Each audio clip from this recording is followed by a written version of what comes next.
So, not too long ago, I did a short adventure hook postulating the existence of evil druids, and some of the comments got me thinking about the role of druids in as the protectors and actually endorsers of balance. And I wanted to tease that idea out a little today on Greyhawk Grognard.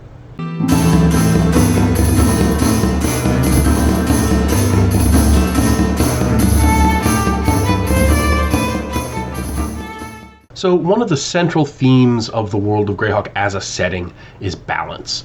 This is something that Gary really pushed hard in the Gord the Rogue novels. That there's evil becomes ascendant, then good becomes ascendant, and it oscillates back and forth. Thanks in no small part to the fact that there is an alliance of powerful groups and individuals who are actively striving to make sure that neither evil nor good, law nor chaos, becomes truly ascendant. It's collectively referred to as balance, and it includes groups like the Archmage, Tensor, the highest druidical orders. There's something called the Rosy Cross, which is obviously a gloss of Rosicrucians. So this is something that there's people and groups actively pushing the idea that balance should rule over the Flanaess. And that got me thinking, about times in the history of the Flanaess when this force of balance might have intervened, to tip the scales in one direction or another. And I'm taking a look at the history. We got the timeline. Can you see it? Yes, there it is. We got the timeline of history here, and it occurs to me at first that we wouldn't see a lot of incidents that cause widespread destruction. So while things like the invoked devastation and the reign of colorless fire, they are absolutely major historical events that changed the course of history, because they cause such wide-ranging destruction to nature. I'm gonna say that those are out as examples of what I'm talking about, because the Druids would never stand for it, and the Druids are such a big part of this balance group. But then you have things like the Great Kingdom itself. And originally, the Great Kingdom, which started off in the eastern Flanaess, and then worked its way and got almost as far as Perrinland. It spanned almost the entire continent except for the Sheldamar Peninsula, where Kaeland is. You have this empire of good, and then it starts to decay.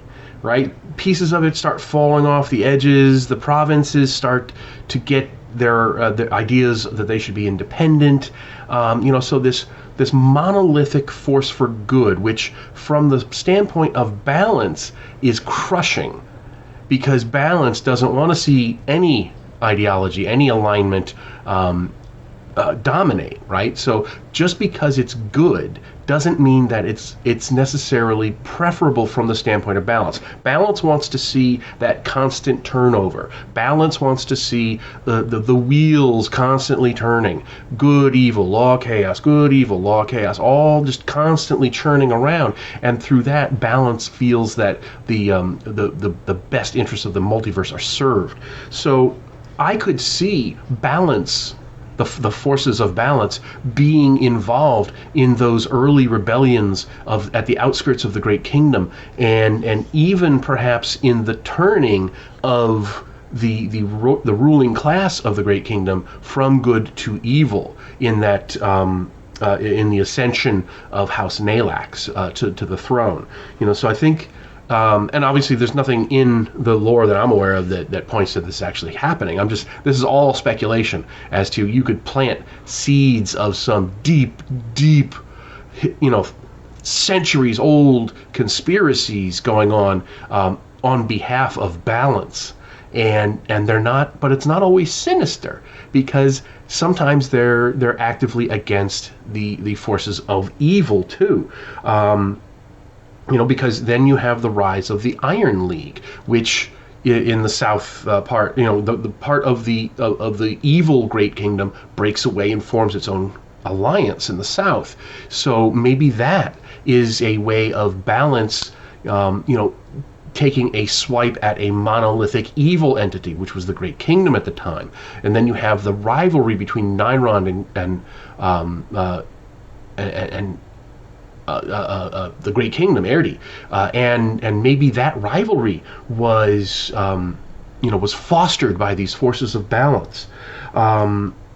Then you've got things like the rise of the Temple of Elemental Evil. That's another great idea where it comes across at first as this is a scheme of Zuktmoy and later Ayuz, to weaken Furion de Voluna.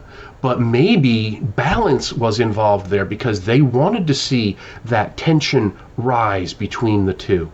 Maybe something in Balance, in the forces of Balance, because they're very much in tune with the elder elemental forces. They might know its history. They might know where some of these shrines are located.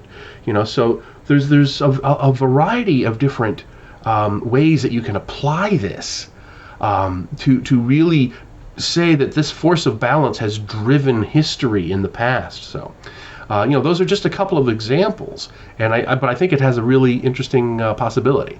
And to be fair, you don't need evil druids to do this. There were evil druids in Rob Kuntz's module, Dark Druids. He actually gives a whole evil druid class with abilities and spells and such. But I don't think you need that, because the idea that neutrality, the druids and the Rosy Cross and the Hierophants and these high level people, the mage of the valley in Gygax's conception, all of these things point to something where, in the interest of balance, in the interest of neutrality, in the interest of keeping the wheel turning, the druids et al. Balance is going to help good and evil and law and chaos at need, to prevent the hegemony of any one of those ideologies.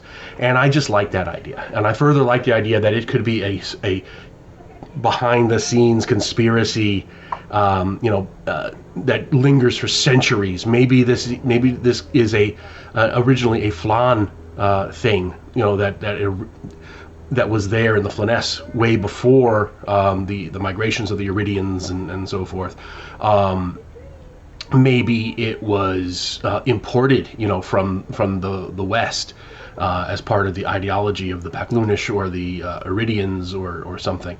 You could play it in a couple of different ways. But anyway, I just that came to mind out of the comments in that previous video, so I just thought it would be worth worth exploring a little bit. Anyway, hope you like this one. Let me know what you think in the comments. Please do like and subscribe. Please consider joining the Patreon or buying something in the web store. Links are all below, and I will talk to you later. Thanks for watching today's video. Please remember to hit the like button and subscribe to the channel. Below you'll find links to my Patreon, which helps make these videos possible. You'll also find the web store where you can buy my books, and my blog where you'll find all sorts of free downloads and other articles. Thanks, and have a great day.